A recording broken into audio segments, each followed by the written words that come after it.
Friday to the Ungovernables, the Captain's Crew, the LFA family, McGroy Nation, coming to you live from the deep red state of Tennessee on rumble.com/LFA TV. Welcome, welcome, welcome to Ungoverned. Happy Friday.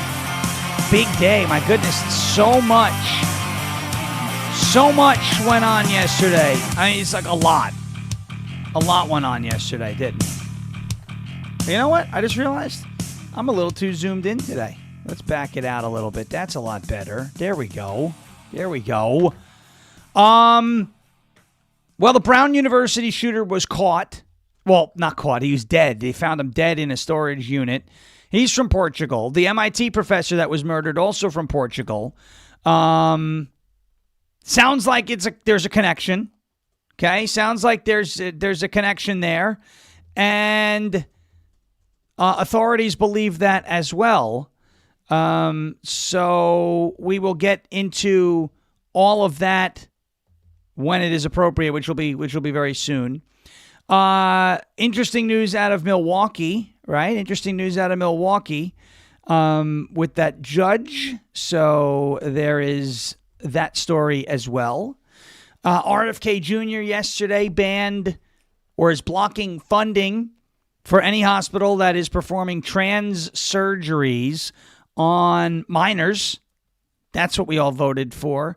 A very funny story, an ironic story coming out of New York City. A Mamdani appointee is already being canceled by the left. You will love this one. And Donald Trump is set to make an announcement today at 1 o'clock. What is that announcement? Is Tucker Carlson predicting another war? Because that's what he does now. And anybody who gives that guy any credibility is just, I don't know what to do for you. I really don't. I try to be nice. They're like, stop bashing Tucker. Well, if he's right once in a while, maybe I'll stop bashing Tucker. Okay? Maybe we'll do that. But until he improves his track record, and until he improves his accuracy, I view him. I view his credibility as none higher than the National Enquirer, tabloids by the Register. And I know there are some people who believe he can do no wrong. Those people are morons. So this story out of New Hampshire now. They caught him in Salem, New Hampshire. The Brown University shooter and apparently the MIT shooter too. Just a bizarre situation.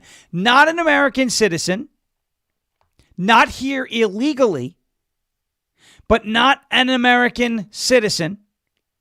Yes, a very bad story about Greg Biffle yesterday too. That was horrible. Heartbreaking story. Heartbreaking story. Prayers are with that family. What a terrible, terrible story that was right before the holidays. And Biffle was helping a lot of people with Hurricane Helene and giving back. And his whole family, his wife, his 2 kids. There you go. What was the... Oh, and yesterday, Donald Trump with a big executive order ordering the reclassification of marijuana, reclassifying it from Schedule 1 to Schedule 3. And I saw a lot of the usual suspects in this issue kind of like, oh my gosh, now everyone's going to be high all the time. It's still illegal to possess. And there are federal laws outside of the schedules, right? Of, Schedule 1, Schedule 2, Schedule 3. There are federal laws written precisely for marijuana, and none of those are changing because of the reclassification. The most important thing here is that because it was a Schedule 1 drug, so it was treated as being as dangerous as heroin, which I don't care how you feel about pot, it's not as dangerous as heroin. I'm not saying I want kids to have access to it. I'm not saying I want everyone smoking it outside. Okay. And I saw somebody on X say, well, Because there's the argument that it's a gateway drug. You know what the number one gateway drug is? Alcohol. Let's be honest. Alcohol will always be king in that department. Generally, you don't even find weed without drinking, okay? So if the gateway drug argument is the argument that we're going to go with, then we should ban alcohol too, right? No, we shouldn't do that. The usuals, and I saw someone, well, I don't have to smell alcohol. Oh, okay, so just because something smells bad and is inconvenient, we should ban it? Or it should be it should be Schedule 1?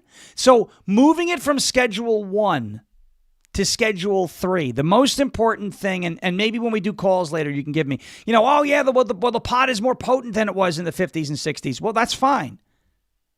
That's a good argument, as a matter of fact. I hear that argument. I hear it. But again, moving it from Schedule 1 to Schedule 3 allows research to be done for medical purposes. And that is the best argument that I hear in favor of at least loosening the restrictions. We don't have to go full recreational legalization and everybody's smoking and everybody's doing all this out in public. And, I don't like the smell. But here's the point is that there are practical medicinal uses for that drug that are illegal right now. And the people who are happiest about that is Big Pharma. Big Pharma would rather slap an opioid prescription on the desk. They'd rather put you on an antidepressant. They'd rather put you on Zoloft or Prozac. They'd rather put you on all of these different, pharmaceutical drugs when you can either supplement your treatment or even replace treatment on those drugs, in some cases, with marijuana and medicinal THC. This is not me saying I want every street, every city, every jurisdiction in the United States to look like a Grateful Dead concert. This is me saying I think the demonization of marijuana is being done at the behest of Big Pharma. That's what I'm saying. And in your medicine cabinet at home, wherever you're watching or listening to this from, there are more dangerous drugs in that medicine cabinet than marijuana. That doesn't mean I think all drugs should be banned. And again, I'm not advocating for everyone to be high and doped up all the time, because that's not productive either. And if the argument is, well, what about kids and having this get into the hands of children? Again, the same argument could be made about alcohol. And there are restrictions, there are rules, there are laws in place to mitigate and to decrease the chances that children get a hold of alcohol. Is it perfect? No. Do kids under the age of 21 find their way to obtain alcohol and to drink? Yes. Is the marijuana now that's out there in circulation far more potent than it was during Woodstock? It is. I think the government is going to take steps to get towards, to arrive at legalization and regulation. Just like there are laws against, or laws regulating the proof of your home brews, whether it's moonshine, whether it's beer. There are laws in many states so that you can't make something too potent. Whether people follow those laws, again, it's up to them. And if they get caught, there are consequences. But I think the move yesterday to reclassify marijuana as a Schedule 3 drug versus a Schedule 1 drug is not just a step in the right direction for a potential, think of it, maybe a groundbreaking industry in the medical industry. It's a huge hit to Big Pharma, potentially big hit to Big Pharma, which I'm all in favor of. And let's just be fair. It is not as dangerous as heroin, as methamphetamine. It's just not. Okay? So it's still illegal to possess. It is still a federal offense to possess it. But reclassifying it as Schedule 3 opens up research possibilities. And that is what a lot of people have been arguing in favor of. And I believe in good faith. I believe in good faith. You know, there are cancer patients that use it to help with pain. There are folks who are dealing with, you know, post-concussive or CTE, fighters and contact sports, wrestlers, football players, etc. You know, and there are definitely risks. It's not to say there's not risk, but when you take ibuprofen, there's a risk. When you take Tylenol, there's a risk. When you drink coffee, there's a risk. When you smoke cigarettes or you do anything with nicotine in it, there's a risk. When you drink alcohol, there's a risk. There are risks involved in everything. And so I think the move is a good move. And I think it is. I think it was the right move. And the oh my gosh, Donald Trump is going to let everyone get high thing is wrong. That's wrong. It's wrong. All right. We'll talk maybe more about that a little bit later. 631-527-4545. Before we get to everything, I want to get to a word from our friends over at OFP Farms. It's OFPfarms.com, OFPfarms.com, OFPfarms.com. Use that promo code SHAWN for not 10, not 15, but 20% off. 20% off. Here we go. OFPfarms.com, OFPfarms.com. Deck the halls with cheer from OFP Farms, where holiday gift sets are jingling and ready to impress. Famous for their fabulous gift bundles, they've packed Santa's sleigh with goodies for every budget. Hold on to your elf hats because they're dropping a merry surprise with a 20% Christmas discount. The sale is on. So scoop up those holiday gift sets, delightful treats for her, wellness treasures, and beard and bath marvels. Prance over to OFP Farms now. Supplies are rarer than snow in the tropics, and once they're gone, they are gone forever. Go to OFPfarms.com and use the promo code Sean, SHAWN, for 20% off. That's OFPfarms.com, promo code Sean, OFPfarms.com, promo code SHAWN, OFPfarms.com, promo code SHAWN for 20% off of your entire order. That's OFPfarms.com. Promo code SHAWN. All right. Next up, a word from our friends over at Silent. It's SLNT.com/Sean, SLNT.com/SHAWN. Silent, folks. You know your phone is a tracking device, and it is tracking you whether you like it or not. Between government agencies, big tech, corporate data brokers. Look at this. End of year, up to 40% off at Silent.com/Sean. Check it out.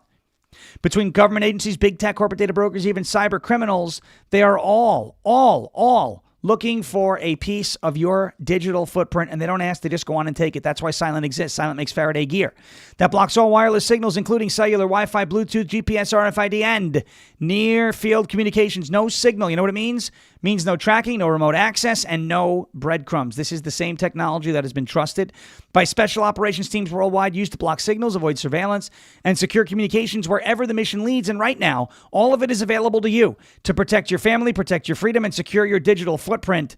Just drop your phone in a Silent Faraday sleeve, and it's off the grid, completely silent, invisible to the outside world.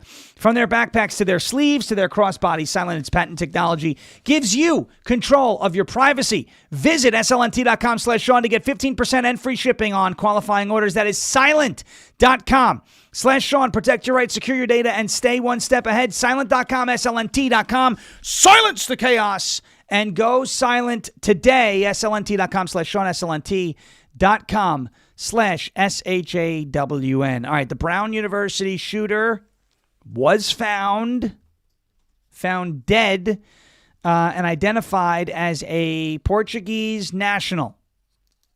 A Portuguese national. Claudio Manuel Neves Valente. A Portuguese national. The man apparently responsible for the shootings, not just in Brown University, but MIT as well. There were actually authorities in Massachusetts that made the connection last night, or explained the connection a little bit last night. So let's go to that real quick. The car that he had used to not only drive to Rhode Island, but then back to Boston.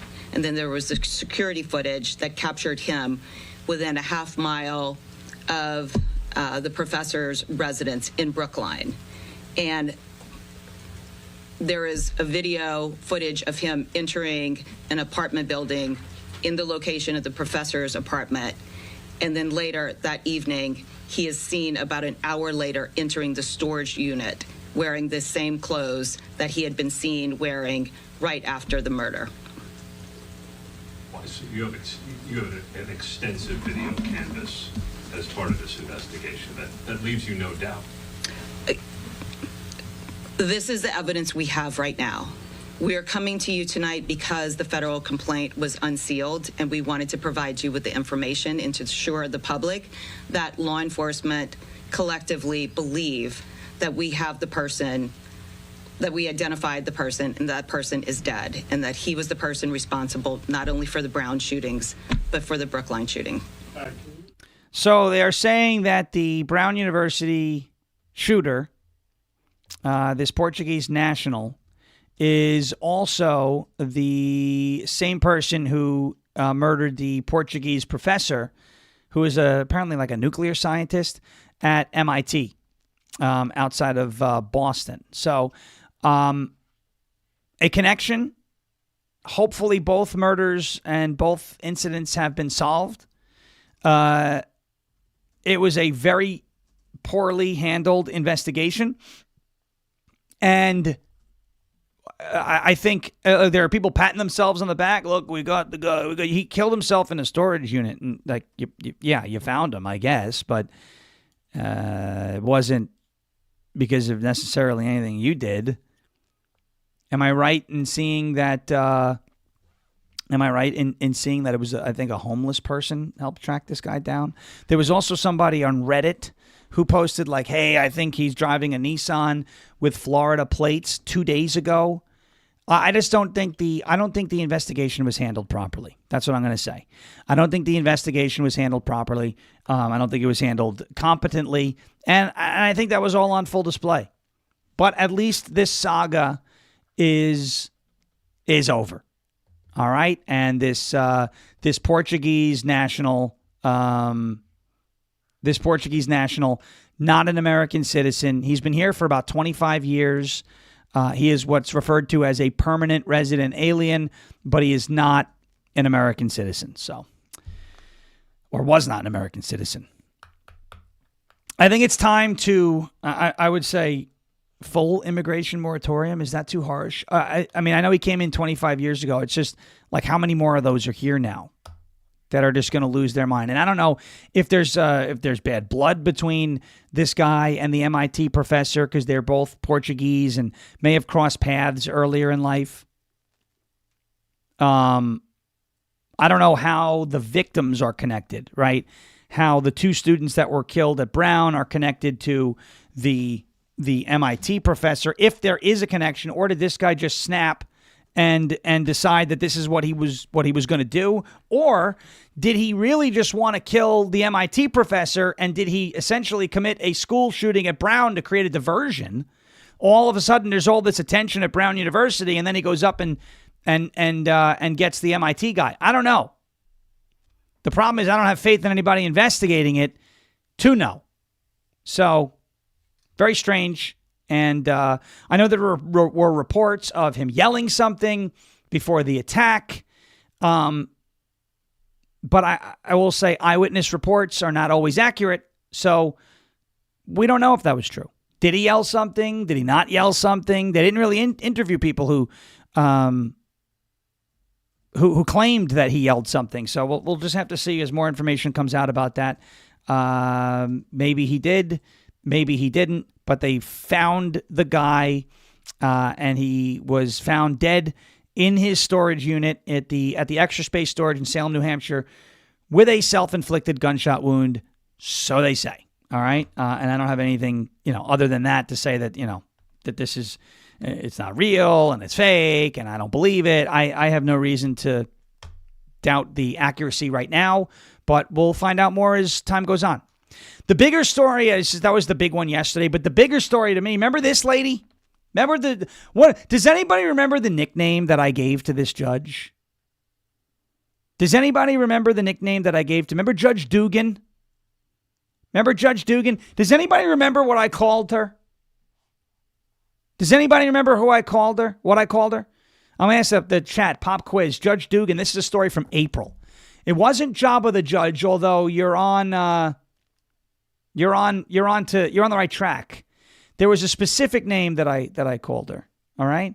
And I don't know if anybody remembers what it was, but we'll see. I'm watching the live chat, and I'll see if anybody remembers what was the nickname. Fatty 2x4. No. Old Dog 1959. I wasn't paying attention in April. Was this Judge Ratchet? No, that Nurse Ratchet is Nurse Jasmine Ratchet. Jasmine Crockett. You told me this yesterday. I did. I totally forgot. And Brennan was like, I don't remember what you said yesterday on the show. There's no way I'm going to remember what it was in April. I can't remember nothing. That's one thing about me. I don't remember. Let's see. Nobody's getting it yet, and no one is really even trying. I think maybe they're going back to April, and they're like, what is it? What is it? What is it? I called her a hog. Remember? I said she's a hog judge, okay? Because she's big, all right? Not Chewbacca. No, that's somebody else. No, I called her a hog, all right? And I'll show you. This is Judge Dugan. Remember, this is the one, she helped an illegal alien avoid arrest from ICE, and then she got arrested for it.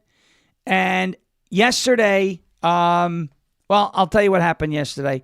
I think I may have spilled it. It's up in the ticker. But Judge Dugan, this is what she did for a little refresher. There you go.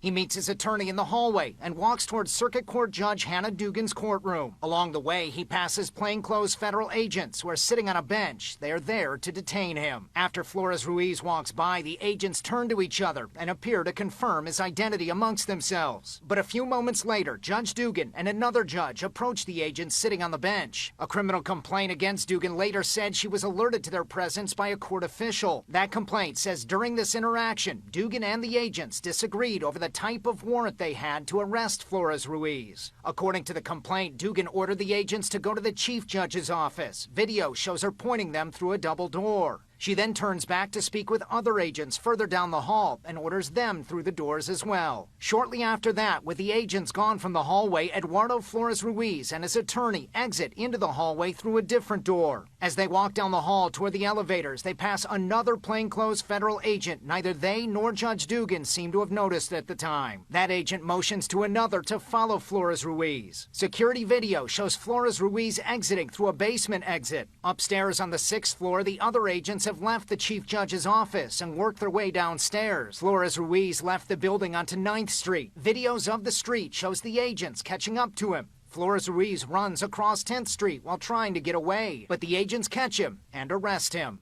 All right, and apparently Judge Dugan went shopping for her judge's robes with Ringling Brothers Barnum and Bailey, and she wears the circus tent as her robes. So there you go. Wisconsin Judge Dugan, the hog judge, found guilty of obstruction for helping immigrants shake federal authorities. She was convicted on a felony charge, 18 U.S. Code Section 1505, obstructing a federal, not a federal proceeding, but it was obstructing federal. Oh, geez, I forgot what it was called. Let me pull up what this charge was called. I had it earlier this morning, and then, well, let's just say I got distracted with something about 5 minutes ago that really is not making me happy. But let's see, 18 U.S. Code Section 1505, obstruction of proceedings before departments or agencies of the United States carries up to 5 years in jail. Look, first of all, I'm shocked at the conviction. I am shocked at the conviction because you're talking about a what would appear to be a left-wing activist judge in Dugan, trying to help an illegal alien avoid arrest. The case is tried in deep blue Milwaukee, Wisconsin. Now, they acquitted her on the misdemeanor charge of concealing a person from arrest, because I guess they say she didn't conceal him. She just obstructed the process. But they got her on the felony charge, and they let her off on the misdemeanor charge, which, I mean, I'm happy that they got her on the felony, right? So this is a judge a local state-level judge in Wisconsin, found guilty yesterday of obstruction for helping a Mexican immigrant. Oh, helping a Mexican immigrant to Hill. No, illegal immigrant evade federal authorities after learning of his imminent arrest, but acquitted of concealing him. After 6 hours of deliberation dragging into the night, a jury returned a split verdict against Milwaukee County Circuit Court Judge Hannah Dugan, an extraordinary blow to the sitting judge. She faces up to 5 years in prison for the obstruction, the more serious of the charges, though first-time offenders rarely receive the harshest treatment. The atypical charges came amid the Trump administration's immigration crackdown, which has often stuck courts in the middle of legal battles over his aggressive policies and deportation efforts. And the reason why I had to go with this article on the Hill is because last night, some of the outlets that I prefer to use just weren't paying attention to this story. It was, nighttime and everyone's getting drunk at AmFest, which is why I don't go to those conventions, because it's a bunch of essentially 30-plus-year-olds reliving their high school glory. These are good events if you're into, the whole conservative activism thing, but that's really not why a lot of people go. Here's what I'm shocked about. Again, liberal jurisdiction, potential liberal jury pool. I'm shocked that we got this conviction. Do I think she's going to go to jail? Unfortunately, I don't.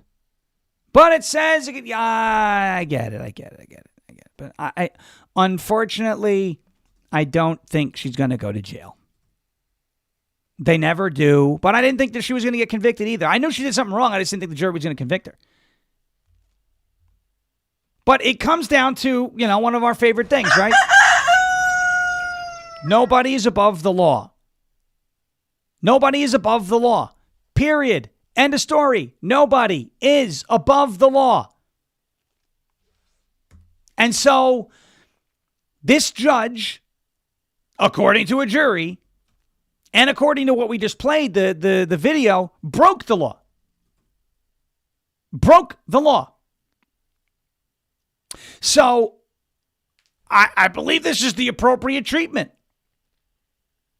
Again, I don't know if she's going to be sentenced to jail. She may get $250,000 fine, whatever it might be, or community service or supervised release or whatever it may be. But the conviction is what I want, because look, it proves that you could at least in some way hold these judges accountable.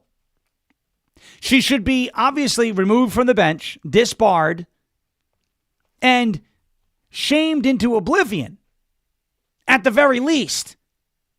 Maybe she does get jail time. I don't know.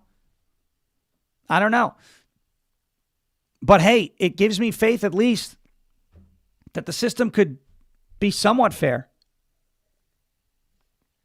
Which is,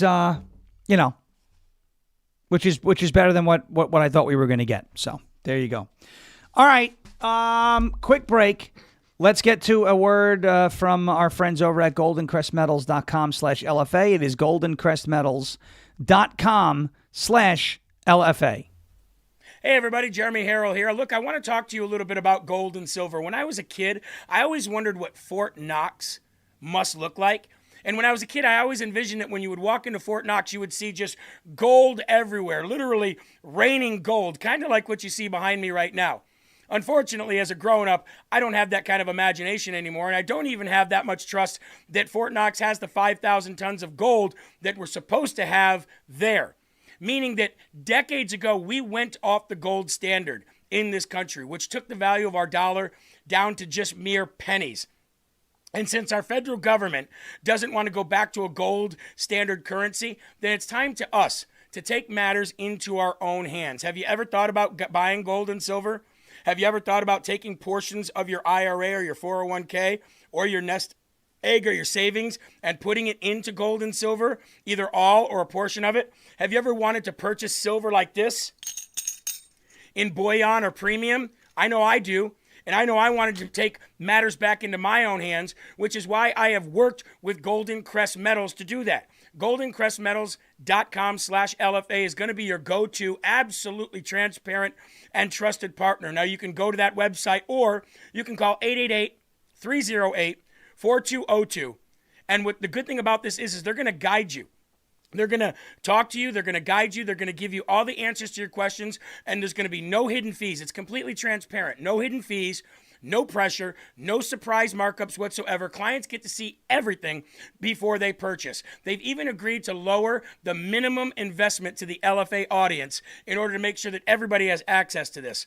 Free IRA storage, free insured shipping, and a full range of precious metals from gold, silver, palladium, and platinum. And if it's easier for you to just maybe click a QR code, well, guess what? We've got that available for you too. Right here, ladies and gentlemen. Click this QR code on your screen and it'll take you right there.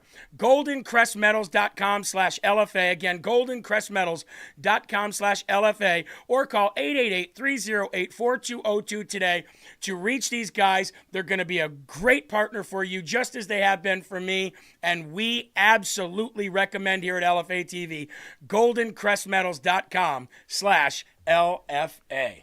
Thank you, Golden Crest Metals. Thank you, Jeremy, for being a part of the show. We greatly appreciate that. goldencrestmetals.com/LFA.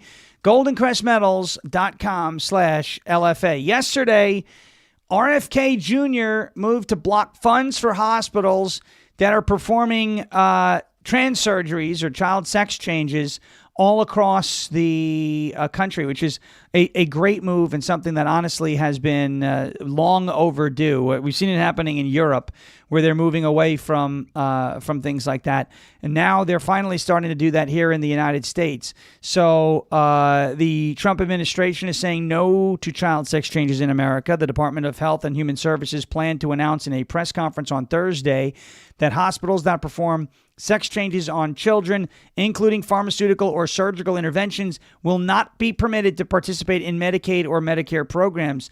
Shortly after taking office for a second term, Trump signed an EO countermanding the former President Joe Biden's order on trans inclusion. Trump said, "My administration will defend women's rights and protect freedom of conscience by using clear and accurate language and policies that recognize women are biologically female and that men are biologically male." Bobby Kennedy Jr. signed a peer-reviewed declaration yesterday affirming that these procedures do not meet professionally recognized standards of healthcare. Under the declaration, practitioners who perform sex-rejecting procedures on minors would be deemed out of compliance with those standards. Think of this, all right? Again, if you're 18 years old, okay, and you know, or older, right? You're a legal adult. I have no problem with whatever you want to do to your body. You want to go mutilate your body? You want to go get some sort of gender reassignment surgery in a hospital? You want to go and, change how you present yourself, male, female? You want to do these things? You want to cut things off and put new things on and all this? Whatever. I don't agree with your decision. I don't think it's a good idea. I certainly have no desire to do that. But if you're an adult and you want to do it, go ahead. Stop doing it to children. And now I'm hearing, you got Democrats who are talking about this now saying, oh, well, that's parental rights. Oh, really? Where were you when you had states like Maine and Washington and California threatening and in some cases enforcing legal action to remove children from their parents because they wouldn't get the surgeries? So don't tell me it's parental rights. If there's any abuser of parental rights in this country, it is the Democrat Party. Which leads me to another question. Speaking of parental rights and parents as a whole. And I saw Kelly Walker in the chat, who is still fighting hard to get some justice for the targeted parents. Let me. Where did okay. Let me collect myself real fast. I just talked to you about Kelly Walker. I would love for you to support my friend Kelly Walker. Freedom Talk Magazine. This is an amazing publication that he's put together. It's hitting millions of people right now. Check this out. It's Freedom Talk Magazine. There's a paid subscription option as well if you'd like to support the entire operation, or if you want to subscribe for free, it's at freedomtalkmagazine.com. Take a look. America's founders warned that without knowledge and virtue, no nation can remain free. Yet through the steady infiltration of Marxist ideology, we have been stripped of both, and we are no longer a moral and educated people. To save America, we must spark nothing less than a national renaissance. That's why you need Freedom Talk Magazine, the journal of truth and virtue. We cultivate enlightened thinking and principled living, offering unique insights into the issues and remarkable people defining our world. Sign up today for your free subscription to Freedom Talk Magazine and join the new American Renaissance. You can support Kelly Walker at realfreedomtalk.com. We're talking about, parents' rights here. And here's a question I have. Maybe we'll discuss this on our calls too. You got the reclassification of marijuana. I'll give you, do you want to speculate on what Donald Trump's announcement is at 1 p.m.? I'll tell you what I think it is. I think he's going to be announcing, because he signed an executive order recently, maybe as early as yesterday, that we plan to go back to the moon by 2028 with the Artemis program. But I saw a story on Fox News yesterday that 64% of parents in the United States want the government to enact a social media ban for all children under 16 years old. And I have no problem with the idea of, under 16 kids shouldn't be on social media. I don't have a problem with that. Why are parents looking for the government to do something that they themselves can do at home is my point. That's my question.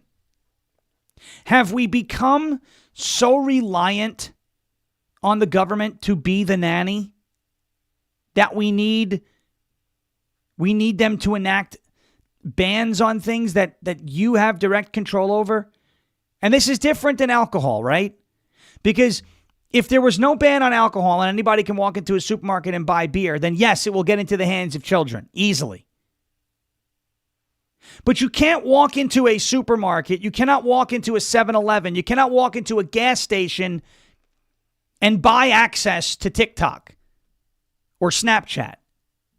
So to the 64% of parents who say that they want social media banned for children under 16 years old, how are you enforcing that ban?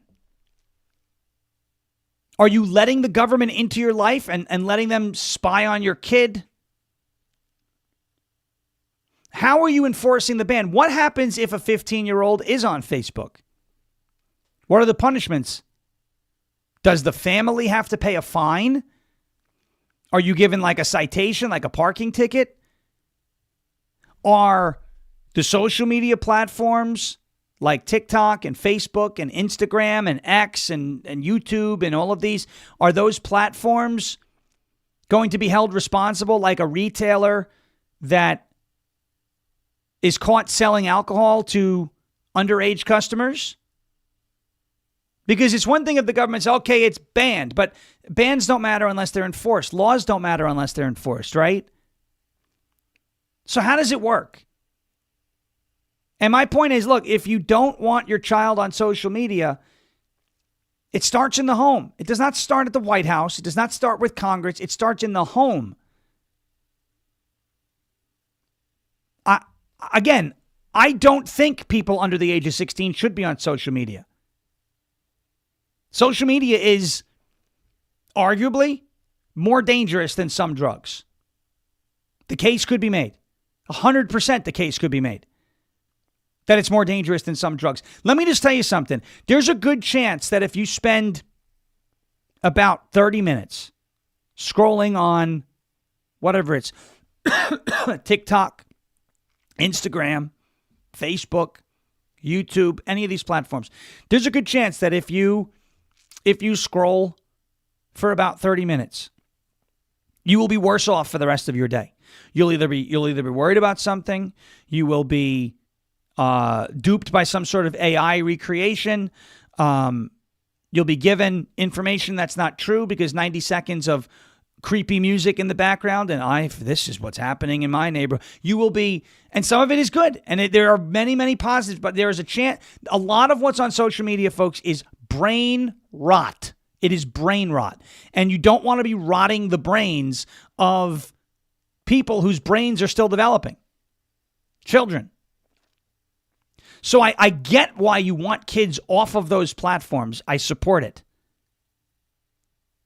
But for the government to enact a ban, how are you enforcing that ban? And that's a question that we don't have an answer to yet. Why not just ban it yourselves? Why not just in your house? There are controls, there are safeguards, there are ways to, if you have a cell phone plan and your child who's 14 years old has a cell phone because you want to be able to communicate with him or her, there are ways to make sure that he or she cannot download apps without a password or permission or a sign off from you, the parent. All of this exists already. Just do the extra work. And I know that there are parents who are like, but peer pressure, if little John, if his friends all have Instagram, well, he should have it too. Well, not if you think it's harmful for him. If his friends were all drinking behind the school at age 15, would you say, yeah, Johnny, go drink with them? It starts at home. A lot of this stuff starts at home. And I feel like people are too quick to go, the government should handle that. How? Do you really want to let the government in on more of your life that way? I, again, agree that children should not be on social media. There is way, way more bad than good on these platforms. The algorithms are addictive, and they are teaching people the wrong ways to succeed. 100%. My question is, if you're going for the ban, and I understand that this ban is with the best of intentions, this proposed ban, but how are you enforcing it? How are you enforcing? Because I could get behind it. How are you enforcing it? And are you holding the social media platforms accountable is the biggest question that I have. Like you would a Kroger or Publix location for selling beer or alcohol to somebody under the age of 21. If an 18-year-old goes and buys alcohol from a store with a fake ID, that 18-year-old could be charged as an adult for fraud and all of that, right? The fake ID, and what are you going to do? You're going to criminally charge a 16-year-old? I mean, for what? For using Instagram? Because there's a ban in place? What lesson? How are the children going to learn these lessons? I mean, I would say I would start here. If the government does ban, and again, this is with the best of intentions, because I agree that social media is a problem for children. I'm not disputing that. I'm not saying it's fine. Just let it. I'm not disputing that. TikTok is addictive. Instagram is addictive. X is addictive. YouTube is addictive. Snapchat is addictive. And it's all addictive by design. What I'm saying is if a 15-year-old is caught using the platform, what are the punishments to enforce the violation? I think the social media platform needs to be held accountable and fined for every instance of it to make their safeguards better. That's number one. I think the family of the student, like the household of the, of the child, should pay a fine, and a big fine. Say it's $1,000. Okay? And maybe because the child obviously had to lie to get on to the platform and say that their age was over 18, maybe the child has to do 30 hours of community service 1 month. To say, here's something better than lying and getting on TikTok. If we're not going to enforce it, though, and parents are just looking for that easy way out to say, well, okay, it's banned, I don't have to worry. Well, it's not going to move in the right direction. All right. That's that. Let's pivot to calls. 631-527-4545. 631-527-4545. I've got a funny story, too, about Zoran Mamdani's, one of his staffers. 631-527-4545. We've got one loading up right now. Let me see if this will go through. Do we have it connected? Hello, who do we have on the line here? Hi, this is Log 23 Logan. What's up, Logan? Long time no talk. How are you? Good. Are you guys having a good Merry Christmas, you and Brendan? Yeah, we are. We're geared up for the holiday for sure, and lots to still do, but very excited. How about yourself? Okay. Good. Hey, my question today is, when will they do a vote for to kill the filibuster for John Thune? Like, when does that take place? Or I know Trump keeps talking about it. Yeah. But I don't think there's a vote answer? scheduled yet. But I think, here's what I'll say. Here's a date to circle on your calendar. January 30th is when the current continuing resolution expires. Okay? So there may be another government shutdown that happens in just over a month, and that may be when there's a vote on that. But I don't think there's been a vote scheduled yet. Yeah, okay. Is there a way that Trump can force John Thune to kill the filibuster? There's no way that he can physically force it or order it to be done. He could just lobby for it. So it's gonna amount to pressure. If my advice, if you want to vote, and if anybody wants a vote on killing the filibuster, call your senators and start lobbying for it yourself and start building that pressure organically. This way it doesn't look like it's only coming from the White House. That would be my advice. And Mark Wayne Moen, switched over. Yes, he did. I saw that, and that's a good sign. And that's why I'm saying keep an eye on January 30th, because Mullen, I feel like, sees that date on the calendar and is like, they're going to do this all over again unless we do something. And so I think there may be more. He's very influential in the Senate. I think there may be more that are getting ready to change their positions too, but that remains to be seen. But that would be my advice with regarding the filibuster, Logan, and I appreciate your call, and I hope you have a very Merry Christmas, my friend. And last question, how many people need to vote for the filibuster? You need 50. You need 50 plus one. So I think you can get 50 senators and J.D. Vance to nuke it. Okay. Have a Merry Christmas. You do the same, Logan. Great to hear from you. All right, that's Log 23 from our chat. We haven't heard from him in a while. All good questions. I think it's 50. Yeah, because you don't need 60 because the Republicans could have done it already. I'm pretty sure it's 50 votes, and there's too many holdouts right now, but that may be changing. 631-527-4545. Let's go to Heather in Kansas City. What's up, Hello. Heather? Hey, I had a couple things. First off, a social media issue. I have a friend who has 7 kids from the church we go to, and every one of them, before they were 18, were not allowed to use social media. So it really starts in the home. It starts in the home. That's what I'm saying. And again, and the social media ban that's being proposed, I know it's with the best intentions. It is a drug. I consider it. It's a drug. I'll tell you what. I'd be lying to you if I didn't say I got caught in a doom scrolling cycle, where I'm scrolling. Next thing you know, an hour's gone, and I'm like, what is going on? I know, you're like, whoa, where did my... Right.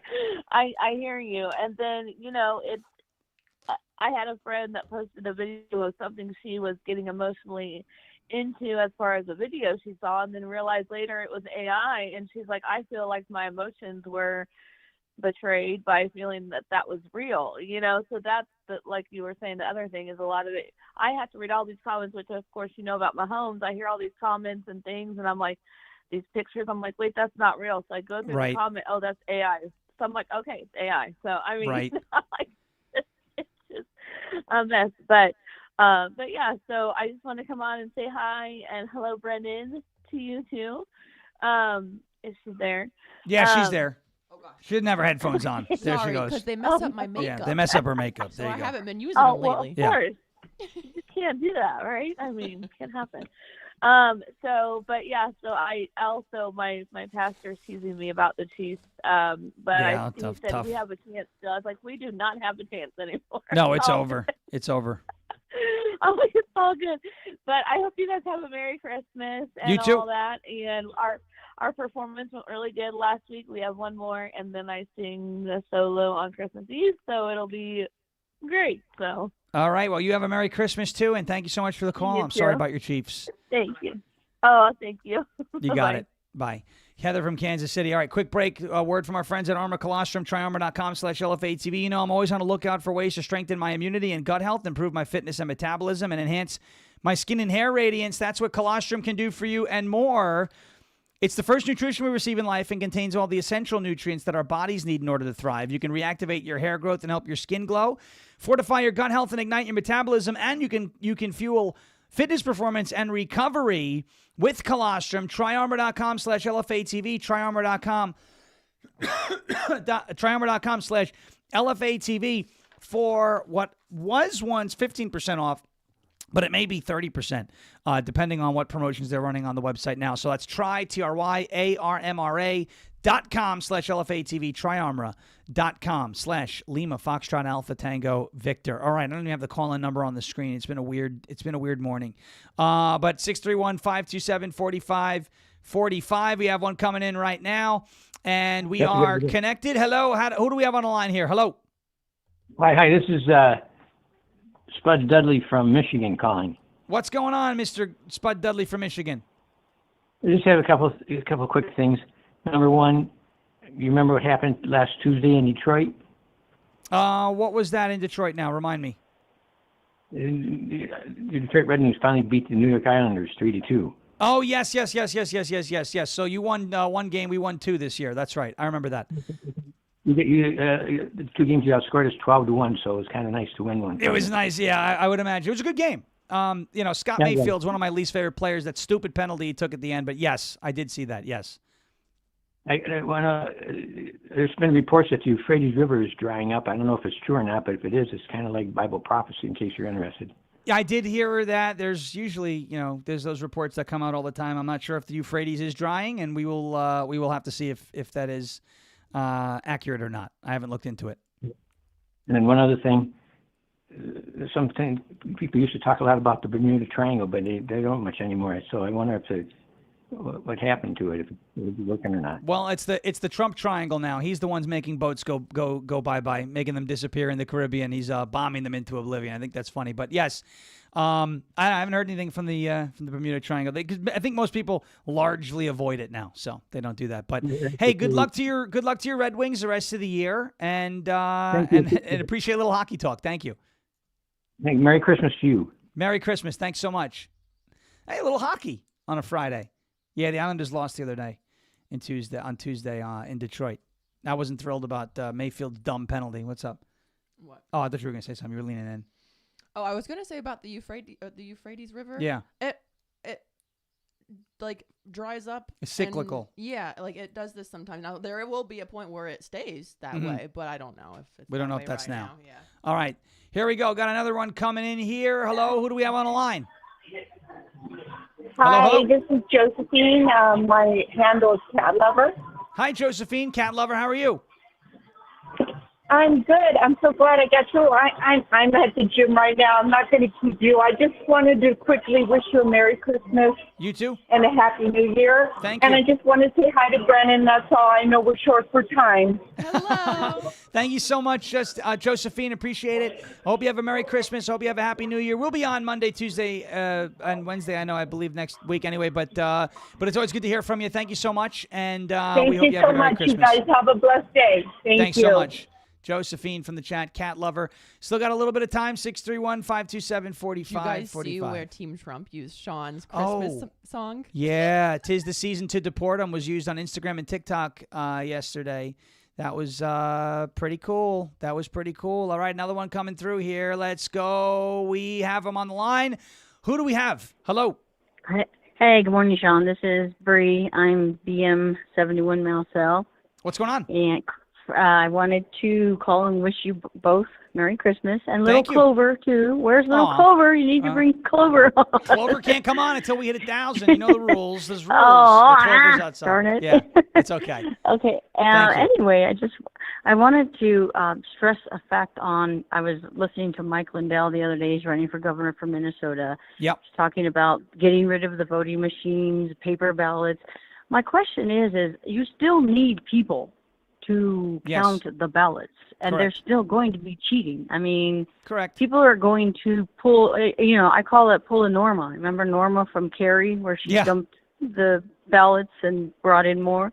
Yep. I mean, I don't know how we're ever going to prevent that from happening.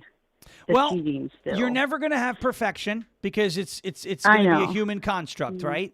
But we yes, do need to limit the amount of imperfections that we are leaving ourselves vulnerable to, which is why getting rid of the machines and going to paper ballots will help. Is it going to fix Yeah. everything? No. Voter ID too. No. Who's to say someone doesn't have a fake ID, right? But just Yeah, because there are exploits, we have to get as close to perfection as possible, and doing that with the machines is the right way to do it, to move away from that, go to paper ballots, I same-day agree. voting, et cetera. Yeah. But Yeah. you're right. There's still ways I to exploit agree. it, and we have to watch it if Yeah, they do, but if they do that. It'll give us a greater chance, though, right? With Absolutely. with the paper, I think. Yeah. Absolutely. Okay. 100% right. Thank you very much. 100% I'm glad you agree. Yes, absolutely. Glad Thank you so agree. much. And you guys have a Merry Christmas. Take care. You do the same. Thank you. All right, Jeremy Harrell coming up next on Live from America right here on LFA TV. Rumble.com/LFA TV. He is up right now. As President Trump says, we will never give up, we will never give in, and we will never, ever surrender. And if all else fails, we will just become ungovernable. Thank you. God bless you. God bless this one nation under God, indivisible, with liberty and justice for all. We will see you on Monday. Hey, I'm on 1210 WPHT Monday, 6 a.m. to 10 a.m. Eastern with Esty Palti for Monday and Tuesday next week. We are co-hosting the morning show on 1210 WPHT, so that should be a good time. Tune in there. Keep a lookout on my socials. You'll see ways to join that show. Thanks so much for watching and listening, and thank you for your attention to this matter. Jeremy Harrell is up next.